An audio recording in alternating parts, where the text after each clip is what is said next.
চাওয়ার প্রথম এবং প্রধান কারণ হইল আমরা এইচএসসি পাস করার পর একটা প্রতিযোগিতামূলক অ্যাডমিশন টেস্ট দিই। সেখানে মোটামুটি সরকারিতে চান্স পাওয়ার জন্য 80 থেকে 90% মার্ক পাইতে হয়। এই 80 থেকে 90% মার্ক পাওয়ার পর আমরা সরকারি কোনো নার্সিং কলেজে ভর্তি হই, এবং যারা এর পাশাপাশি বেসরকারি নার্সিং কলেজে পড়ে তারাও মিনিমাম 40 মার্কস পায়।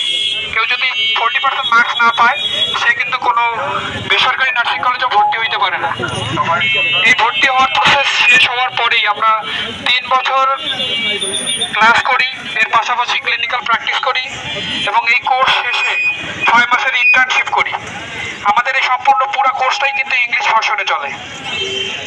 এই 3 বছর 6 মাস কোর্স শেষ করার পর আমরা বাংলাদেশ নার্সিং ও মিডওয়াইফারি কাউন্সিলে কম্প্রিহেনসিভ লাইসেন্সিং পরীক্ষা দিই, এবং কম্প্রিহেনসিভ পাস করার পর আমরা নিজস্ব একটা ব্যক্তিগত রেজিস্ট্রেশন নাম্বার পাই, যেটা দিয়ে আমরা দেশের এবং দেশের বাইরে প্র্যাকটিস করার জন্য একটা সুযোগ পাই আমাদের নিবন্ধন নাম্বার থেকে।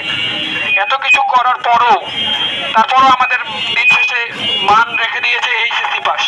আমরা এইচএসসি পাস করার পরে 3 বছর 6 মাস এই ক্লাস ডিউটি এবং পরীক্ষা পাস করার পর যদি এইচএসসি পাস থাকে, এটা কি যৌক্তিক কোনো দাবি হইতে পারে?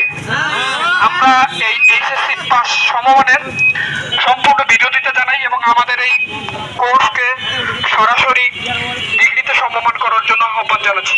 যদি এই কোর্সকে ডিগ্রি সমমান দেওয়া না হয়, পরবর্তীতে এই নার্সিং সমাজ এর থেকে কঠোর আন্দোলন এর ঘোষণায় আমরা অবশ্যই রাজপথে থাকবো ইনশাল্লাহ।